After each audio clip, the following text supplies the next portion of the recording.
Show में। Money laundering case तहकीकात अहम मराहिल में दाखिल।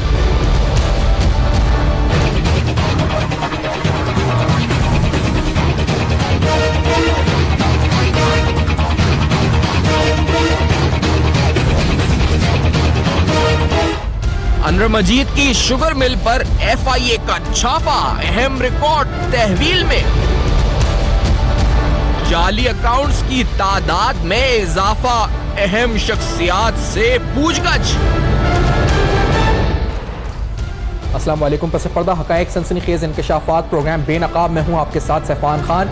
एक अहम तरीन केस जो इस पर अहम तरीन मराहिल में दाखिल हो चुका है, जिस पर तमाम तवज्जो मरकूज है, वो FIA का मनी लॉन्ड्रिंग स्कैंडल है। इसमें अकाउंट्स की तादाद में इजाफा हुआ है, वो NICs इनके जरिए रकूम की तफसील हुई है, उसमें इजाफा हुआ है। जो इन्वेस्टिगेशन यानी जो प्रोग्रेस रिपोर्ट पेश होगी कोर्ट में, उसके कुछ जराए से जो हम बता सकते हैं कि तकरीबन 14 NICs और जिनका पता लगाया गया। इसी तरह से कुछ और अकाउंट्स, यानी ये तादाद जिसका हजम 35 अरब से शुरू हुआ था, उसके बाद 15 अकाउंट्स और आए थे, ये रकम 6 अरब से और बढ़ चुकी थी।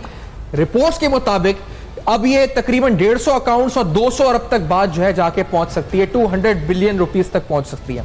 इसी दौरान कुछ और अहम छापे, यानी एक शुगर मिल पर कल बदीन में छापा पड़ा, जहां पर कुछ अहम रिकॉर्ड तहवील में लिया गया। अब इस अहम रिकॉर्ड के साथ साथ यहां पर 4 के करीब SMG गन्स जो है, सब मशीन गन्स कब्जे में ली गई, तहवील में ली गई, जब्त की गई, जो सरकारी थी।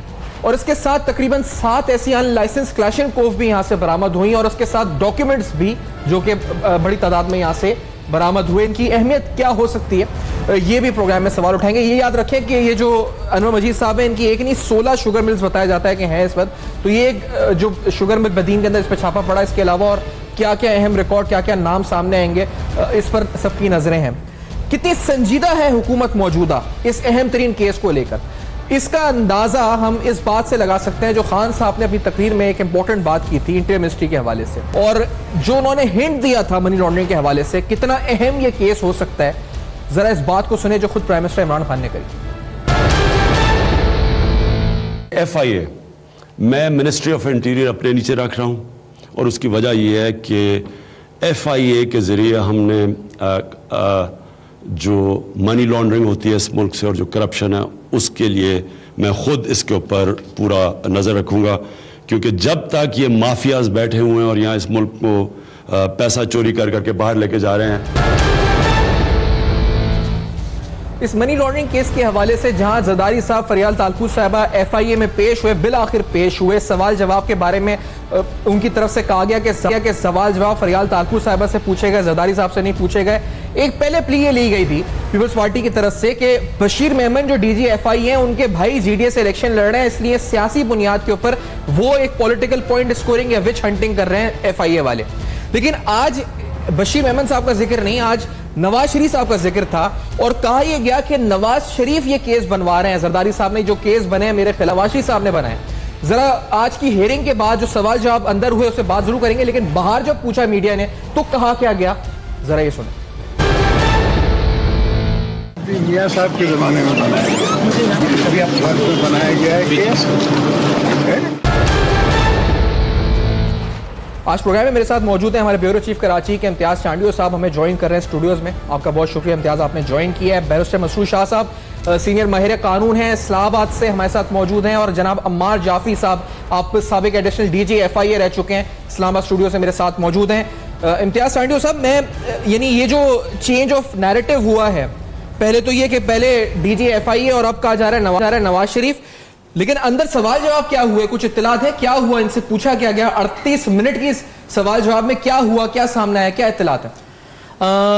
सैफान, आज जो FIA में चौथी बार जो तलबी हुई थी, उसके बाद आसिफ अली जरदारी और उनकी हमशीरा फरियाल तालपुर साहिबा वहाँ पहुँचे, तो जो ज़राए FIA हैं उन्होंने हमें बताया है कि ये अंदर आसिफ अली जरदारी साहब अंदर अपने वकला के साथ गए, ख़ासतौर पर फारूक एश नायक एतजाज़, और वो जवाब देना चाह रहे थे एडिशनल DG FIA के सरबराही में जो ये तफ्तीशी टीम बनी हुई थी। तो उन्होंने एतराज़ ये किया कि आप अपने वकला को अदालत में जाके बात करने की करवाएं, ये JIT है या यहाँ जो तफ्तीश हो रही है, यहाँ सिर्फ आप जवाब दे सकते हैं, आपके वकला यहाँ नहीं बैठ सकते। तो वो उनके एतराज़ पर जब इनकी वकला को बाहर निकाला गया और आसिफ अली जरदारी साहब से ये पूछा गया कि आपके कितना टैक्स देते हैं, कितना पैसा आपके पास आया गया, तो उसका उनके पास कोई जवाब नहीं था और वो बड़े मुतमिन अंदाज में, एक पुरसुकून अंदाज में उन्होंने जवाबात दिए, लेकिन उन्होंने किसी किस्म का कोई सीधा या डायरेक्ट और वाज़ेह जवाब नहीं दिया। उन्होंने कहा कि ये मेरे अबू बकर जरदारी हैं जो मेरे टैक्स एडवाइज़र हैं, वो जवाब दे सकते हैं,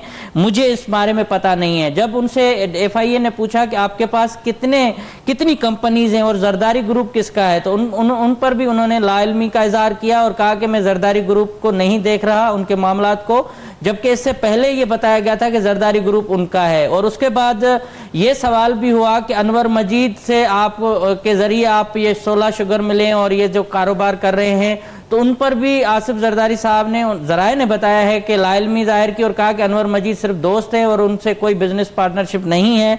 और ये भी तफ्तीश के हवाले से उन्होंने कहा कि मुझे सवालनामे दिए जाएं। आसिफ अली जरदारी ने आज ये वाज़ेह तौर पर वहाँ मौक़िफ़ रखा कि मुझे जो आपने सवाल तैयार किए वो दें, तो फिर मैं उन पर आपको जवाब तहरीरी तौर पर दूंगा। जिस पर FIA की टीम ने कहा, और ख़ास तौर पर नजफ कुली मिर्ज़ा जो आपको पता है कि एक बड़े निडर अफसर हैं यहाँ और सूबा सिंध के अंदर पिछले 10 सालों में सबसे ज़्यादा जो विक्टिमाइज हुए हैं अफसरान, उनमें बशीर मेमन और नजफ मिर्ज़ा ये साथ साथ रहे हैं क्योंकि इन पर नजर करम ज्यादा रही। और आज 99 के बाद जब आसिफ अली जरदारी जेल में थे और उस वक्त उनकी जब जबान काटने का मामला आया था और इल्जाम लगे थे, उसके बाद पहली दफा ये नजफ मिर्जा के सामने आज इनकी मुलाकात हुई है और इतने अरसे के बाद जब सवालात हुए तो उसमें कोई हाथ नहीं मिलाया, दोस्ती का कोई अंसर या पुरानी वाकफियत नहीं थी। लेकिन आसिफ अली जरदारी ने ये दरख्वास्त कहा कि मुझे जो है सवालात दिए जाएं, जिस पर FIA ने उनको कहा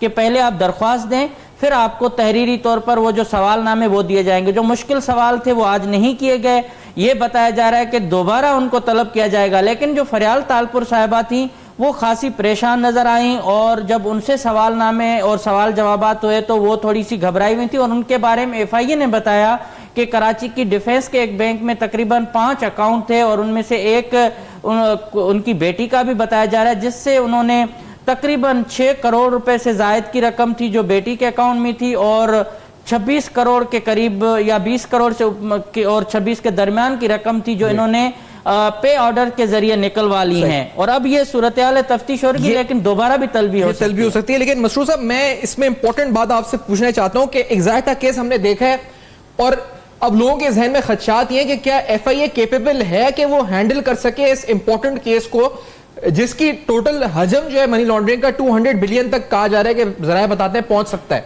150 अकाउंट्स हैं इसमें।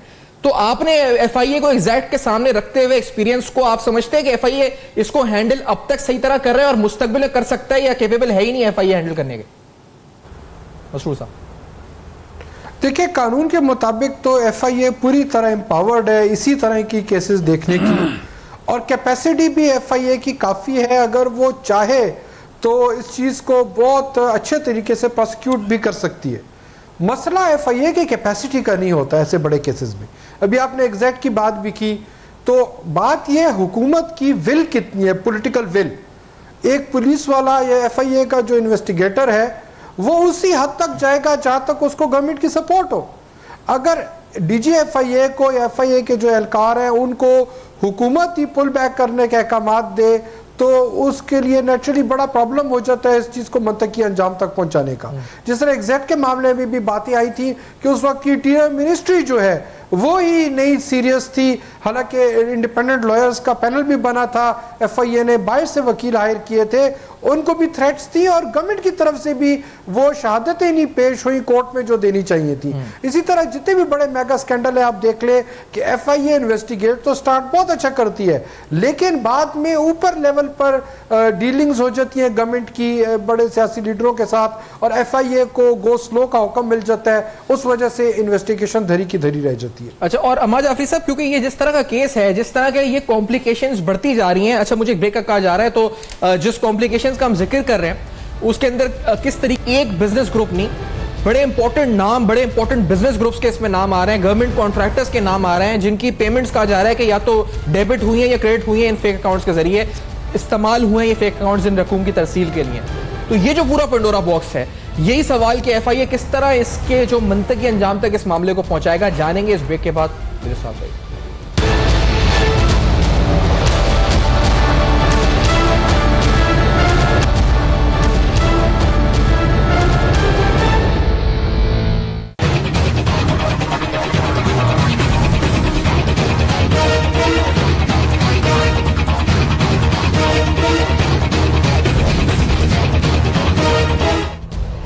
Welcome back. आप देख रहे हैं बेनकाब, और बेनकाब में अहम तरीन सवालात इस अहम तरीन केस के हवाले से, जिस पर इस वक्त सबकी तवज्जो मरकूज है कि आगे होने क्या जा रहा है इस इंपॉर्टेंट केस में। और यहाँ जो सवाल अहम तरीन था, क्योंकि जिस फ्लो चार्ट को हम देखते हैं जो अब तक की FIA इन्वेस्टिगेशन में सामने आया है, इसके अंदर जो पेमेंट्स हुई हैं, जो रकूम की तरसील हुई है, इसमें कुछ बड़े बिजनेस ग्रुप्स इन्वॉल्व हैं। और ये वो ग्रुप्स हैं जिनके बारे में आम तासुर है कि या तो उनकी एसोसिएशन थी आसिफ जरदारी साहब से, या एक तासुर ये है जी कि वो किसी तरह रिलेटेड थे किसी ना किसी तरह से इस वक्त इस पूरे नेक्सस में। इसमें गवर्नमेंट कॉन्ट्रैक्टर्स की शमूलियत भी है। और रीसेंट जो डेवलपमेंट्स है, बताऊं मैं जी कि कहा जा रहा है कि RO प्लांट्स के हवाले से जो कंपनी थी उसने भी एक पेमेंट, उसकी भी एक पेमेंट इसमें आगे ट्रेस हो रही है। तो it is a very very complex and complicated, जो बढ़ता जा रहा है, दायरा कार वसी होता जा रहा है। जाफरी साहब, आप FIA में रहे हैं, मुझे ये बताएं अब ये केस FIA के लिए साबित कितना मुश्किल है या कितना आसान है यहाँ से, जब जरदारी साहब ये कह रहे हैं कि जरदारी ग्रुप से मेरा ताल्लुक नहीं है और जाली अकाउंट्स की तादाद बढ़ती जा रही है 35 से 41 से 50, अब शायद 150 हो जाए। कितना मुश्किल है ये केस आगे सॉल्व करना, बढ़ाना है इसको, जाफरी साहब? देखिए, ये बड़ा आसान काम है। इस वक्त दो चीज़ों पे हमें गौर करना चाहिए। एक तो डिजिटल फुटप्रिंट्स और एक लिंक एनालिसिस। अभी जो आप फ्लो डायग्राम दिखा रहे थे, ये क्या चीज़ है और ये रोज़ रोज़ चीज़ें क्यों बढ़ रही हैं? क्योंकि हर एक लीड जो है वो मज़ीद लीड को जन्म दे रही है। कि हमें ये नहीं भूलना चाहिए कि एक स्टेट बैंक का इदारा है FMU, जो कि पूरी दुनिया का एक इदारा है OECD के नाम से, ऑर्गेनाइजेशन ऑफ इकोनॉमिक कोऑपरेशन, ये जो फॉर डेवलपमेंट। इसमें क्या होता है कि दुनिया के 153 ममालिक हैं जो इंफॉर्मेशन फराहम कर रहे हैं एक दूसरे को कि ट्रांसपेरेंसी मेंटेन हो रही है टैक्सिंग मैटर में। नहीं, शायद ये हमारे लोग ये भूल गए थे कि ये 2002 या 2005 नहीं है, 2018 है।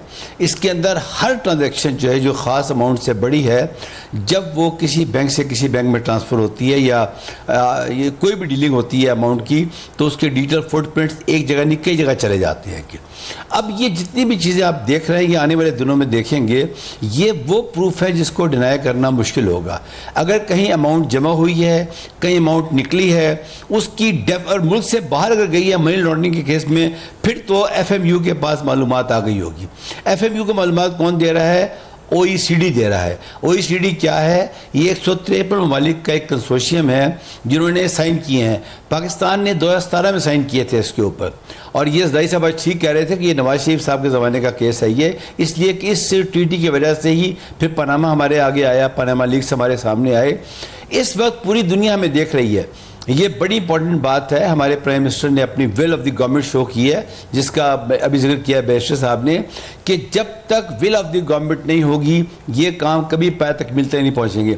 देखिए, इस तरह के कई केसेस उठे माजी के अंदर, वो क्यों लॉजिकल एंड तक नहीं पहुंचे? दो वजूहत से। एक तो will of the government poor हो गई सीनियर लेवल पे जाके, नंबर 2 जो उसके डिजिटल फुटप्रिंट्स थे अवेलेबल नहीं थे। इस वक्त आज ये दोनों चीज़ें मौजूद हैं। मैं ये समझता हूँ कि अगर FIA की जो इन्वेस्टिगेशन टीम है और बहुत कॉम्पिटेंट लोग हैं उसके अंदर, अब उनको सपोर्ट चाहिए ऊपर सीनियर मैनेजमेंट की, जो कि डेफिनेटली इस केस में मिलेगी। तो मैं समझता हूं लिंक एनालिसिस के जरिए आप एक ट्रांजैक्शन को दूसरी से और दूसरी को कई से जोड़कर वो नाकाबिल तरदीद सबूत बना सकते हैं, जिसका सबूत रिकॉर्ड पे मौजूद होगा, उसको आप डिनाई नहीं कर सकते। अच्छा, एक बात यह है कि आपने विल ऑफ द गवर्नमेंट की बात की मसरूर साहब, तो मुझे ये बताएं, अभी रिसेंटली NICVT अस्पताल में जब जरदारी साहब गए तो उनकी मुलाकात हुई हुसैन लवाई से या अनवर मजीद से, तो सर वहां पर 2 FIA के एहलकार थे जो उन्हें रोका नहीं है, उन्होंने फैसिलिटेट किया उनकी उस मुलाकात को। उसके बाद उनका ट्रांसफर हो गया, एक गिलगित में, एक का ताफ्तान बॉर्डर पे। एक पूरी गवर्नमेंट मशीनरी के साथ सूबा सिंध की अगर कोई 100 गार्ड्स के साथ अस्पताल में जाए तो 2 FIA के एहलकार, उनके पास इख्तियारात तो है रोकने के उनको, लेकिन क्या वो अपनी पावर एक्सरसाइज कर सकते हैं? जहां 100 गार्ड्स आगे खड़े हैं प्रोटोकॉल के साथ, पूरी गवर्नमेंट मशीनरी आपके सामने खड़ी है, तो हम ज्यादा एक्सपेक्टेशन नहीं रख रहे FIA के एहलकारों से कि कुछ ज्यादा ही वो कर देंगे सूबा सिंध में? वो चाहे बशीर मेमन साहब हो या कोई भी हो।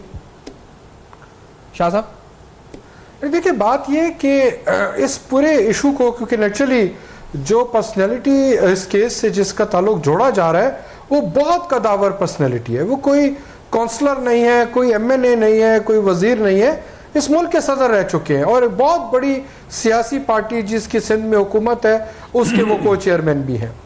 तो इसलिए सिर्फ एफआईए पे सारा मलबा डालना या जिम्मेदारी डालना कि एफआईए ने सारा कुछ करना है, मेरे ख्याल में ये भी बड़ी ज्यादती होगी एफआईए के साथ। इसको बड़ी पिक्चर देखें आप। एक तो आप देखें कि ये नोटिस इशू कब होते हैं। अभी आज सदर के इलेक्शन के लिए कागजात नामजदगी जमा हुए, आज ये एफआईए ने बुला लिया। और आप देखें कि मैं इसको सियासी एंगल से अगर देखता हूं तो, और आज ही देखें कि अगर मुत्तहिदा अपोजिशन का एक कैंडिडेट होता तो पीटीआई के लिए बहुत टफ टाइम होता, ये बहुत मुश्किल था उनके लिए सदर का इलेक्शन। लेकिन चूंकि ऑपोजिशन स्प्लिट हो गई, पीपल पार्टी अड़ी रहे एतजाज अहसन साहब के नाम पे, और इसलिए अब शायद पीटीआई के लिए जो स्मूथ से सदर खुद है मसरूर शाह साहब, इसी तरह आप जरदारी साहब जो खुद फरीक हैं, वो तो इन तमाम चीजों को रद्द कर रहे हैं, इन तमाम खदशात को सवाल में सहाफियों के रद्द कर रहे हैं। वो तो कह रहे हैं नवाज शरीफ साहब ने ये केस बनवाया उनके ऊपर, वो तो हर तरह की वो कह रहे हैं मुझे कंट्रोल करने की, वो हंसना शुरू हो गए उस बात के ऊपर। तो वो तो रद्द कर रहे हैं सारे तज्जियों को कि उनको कंट्रोल करने के लिए केसेस आ रहे हैं सारे। सैफान, आप क्या एक्सपेक्ट करते हैं कि वो मीडिया में आके कहेंगे कि यार मुझे प्रेशर करने के लिए ये चीजें की गई? जब नवाज शरीफ साहब आके क्या क्या कह सकते हैं तो फिर जरदारी साहब कुछ तो कहेंगे ना। हम इतना तो मैं तो आपके सामने हकायक रख रहा हूं जी, मैं आपके सामने हकायक फैक्ट्स रख रहा हूं और उससे एक चीज इन्फर कर रहा हूं। हो सकता है दूसरा बंदा इससे इत्तेफाक ना करे, हो सकता है मेरी अजम्पशन गलत हो, लेकिन जो ये नोटिस आते हैं और इनकी टाइमिंग, अब देखिए पहले इत्तेफाक हुआ था शहबाज शरीफ के नाम पर कि सब पार्टियां वजीर आजम को वोट देंगी इलेक्शन के लिए, और उधर ये एफआईए का चीज हो जाती है। उससे पहले कई जब आप मौके देखें नून लीग और पीपल पार्टी साथ होती नजर आती है, फौरन से एफआईए का बुलावा आ जाता है और उसके बाद चीजें बदल जाती हैं। तो ये भी देखना पड़ेगा कि ये ना हो कि ये इन्वेस्टिगेशन भी सियासत की नजर ना हो जाए, क्योंकि देखें एक है क्रिमिनल साइड पे इन्वेस्टिगेशन, वो तो फाइलें भरी होंगी, रिकॉर्ड मिल जाएगा। जिस तरह भी एफआईए के एडिशनल डीजी साहब ने भी बताया कि फुटप्रिंट्स लेना होता है, बड़ा आसान है, सारी एविडेंस आ जाती है। लेकिन सवाल हमारे मुल्क में मसला यह है कि करप्शन के केसों में बिल्ली के गले में घंटी कौन डालेगा? इमरान खान की पॉलिटिकल विल की बात हो रही है, तो क्या वो पॉलिटिकल विल हमने देखी खैबर पख्तूनख्वा में कि एहतसाब क्या होता? अगर एहतसाब का हाथ उस वक्त के वज़ीर आला के पीटीआई के वज़ीर आला के ऊपर आया तो एहतसाब कोई तरफ दरवाजे पे ताला लग गया। एक बात इसमें ये चीजें देखनी पड़ेगी, बड़ी जरूरत माशरे में ये रह जो रहे हैं। कल बदीन के अंदर छापा हुआ इस पर इम्तियाज सांडियो साहब, इसकी अहमियत आपकी नजर में इसकी अहमियत क्या होगी? क्योंकि उधर से कुछ मैंने सुना डॉक्यूमेंट्स जल भी गए, जले हुए भी मिले इस वक्त, और कुछ बरामद भी हुए, असला भी बरामद हुआ। सरकारी असला वहां से मिलना, क्या पुलिस गार्ड जो मिले हुए थे वो असला मौजूद था? उसकी सिग्निफिकेंस क्या है? क्या ज्यादा तशवीश की बात है सरकारी असला बरामद होना एक शुगर मिल से? जी बिल्कुल सैफान, अभी जैसे कि बात हो रही है कि टाइमिंग एफआईए की, कि मैं थोड़ा उस पर वजाहत करना चाह रहा हूं कि देखें एक केस हो रहा है, बड़े अरसे से उसकी तफ्तीश हो रही है और उसमें उन अफसरान को पहले तो उनका किरदार कुशी की गई, उनको मुतनाज़ा बनाने की कोशिश की गई।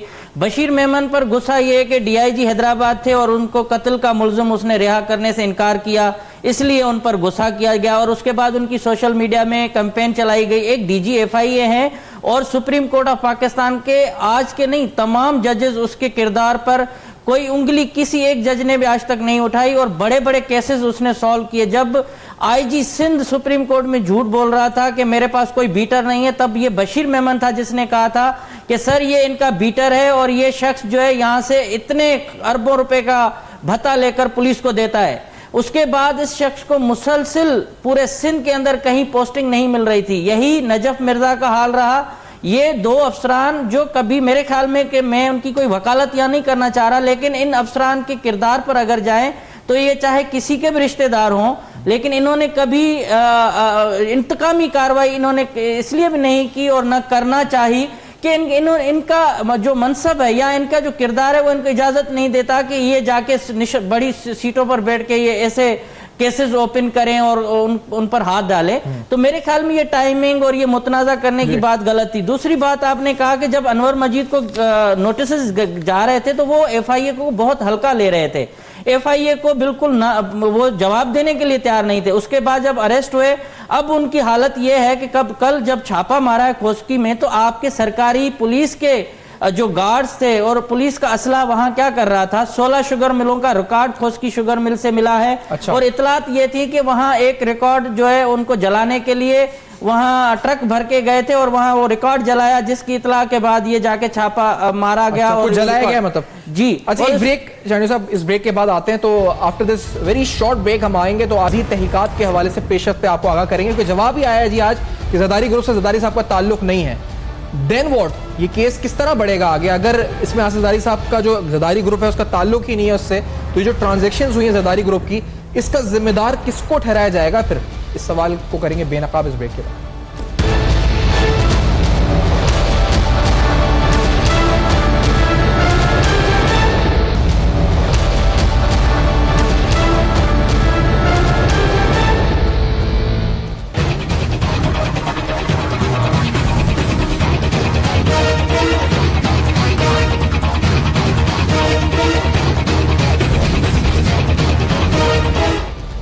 Welcome back. आप देख रहे हैं बेनकाब, जहां अहम तरीन सवालात और अहम तरीन हकाइक हम उठा रहे हैं पर्दा उनसे, और ये तमाम मामला मनी लॉन्ड्रिंग स्कैंडल से हवाले से ताल्लुक रखते हैं। और इस अहम तरीन मामले को जिस फ्लो चार्ट के जरिए आप समझें तो बड़े नाम, बड़े ग्रुप्स, बड़े बिजनेस ग्रुप्स, इसके अंदर कंस्ट्रक्शन टाइकोन्स, इसके अंदर बहुत से गवर्नमेंट कॉन्ट्रैक्टर्स के नाम शामिल हैं।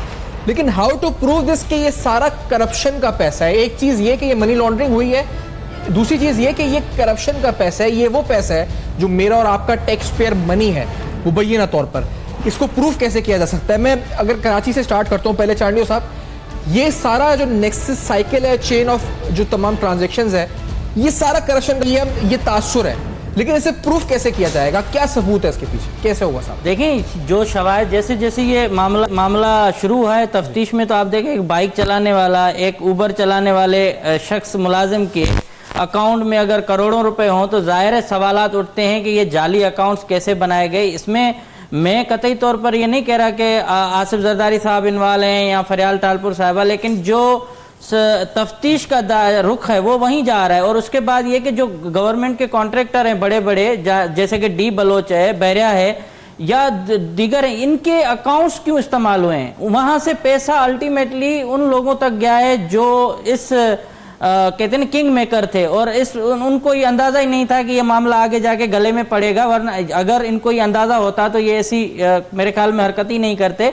अब मामला ये है कि ये प्रूव हो चुका है कि ये पैसा सिंध के अवाम का था, मुख्तलिफ कमीशनों का पैसा था, गैर कानूनी ठेकों का पैसा था, और जो कमीशन इन्होंने ली हैं मुख्तलिफ अदवार में, मुख्तलिफ बड़े बड़े ठेकों में। अब डी बलोच का अगर आपको बताऊं तो डी बलोच सबसे बड़ा कॉन्ट्रैक्टर है सिंध के अंदर। थर की सड़कें हों, कराची शहर के बड़े प्रोजेक्ट हों, लाड़काना और बहुत बड़े पुलें बनाने में ये बहुत अहम किरदार है। और बड़े बड़े केसेस में वो आगे क्यों आ जाते हैं? तो कहने का मकसद ये कि ये जो पैसा है वहां से इनको अगर ये हिंट मिली है और उसमें ये FIA ने सुराग लगाया कि ऐसे ऐसे छोटे छोटे मुलाजिम, अब एक बैंक की खातून थी, उसको पता ही नहीं था कि उसका अकाउंट बनाया गया और उसके अकाउंट से करोड़ों रुपए की ट्रांजैक्शन हुई है। इस तरह जिन लोगों को FIA ने जाके पकड़ा है, खासतौर पर सफूरा में कोई रह रहा था, कोई कहीं एक गरीब कच्ची आबादी के इलाकों में रहने वाले लोगों के बैंक अकाउंट से करोड़ों रुपए की जब ट्रांजैक्शन का पता लगाया गया कि वो ओमनी ग्रुप और उसके बाद कुछ अहम शख्सियात के पास गई हैं, जैसे जरदारी ग्रुप का नाम भी सामने आया। लेकिन अब FIA को जाहिर है कि अगर यही पॉलिसी चलती रही तो प्रूव भी इनको करना पड़ेगा। लेकिन अगर हुकूमत की विल की बात जैसे हुई थी, अगर हुकूमत इनमें से इन अफसरान से हाथ उनकी सपोर्ट करना छोड़ देती है, कल पॉलिसी चेंज हो जाती है, तो जाहिर है ये केस भी डंप हो जाएगा। लेकिन मसरूर साहब, ये एक और बात टेक्निकली ये समझाएगा, क्योंकि आज ये कहा गया है कि जरदारी साहब विटनेस हैं इस केस में, वो इस वक्त अक्यूज नहीं है। ये पीपल्स पार्टी की तरफ से मौकिफ सामने आया। अगर आपने स्टडी किया है इस केस को कानूनी तौर पर, क्योंकि FIR और इंटरिम चार्जशीट के मुताबिक भी और इस बुनियाद पर चैलेंज भी किया इन्होंने आगे मामलात को कोर्ट में, ये विटनेस हैं या अक्यूज्ड हैं, क्या है ये शाह साहब? देखिए, अगर इनके अकाउंट जिस तरह कहा जा रहा है कि इस्तेमाल हुए हैं, तो प्राइमा फेसी तो वो अक्यूज्ड ही होते हैं।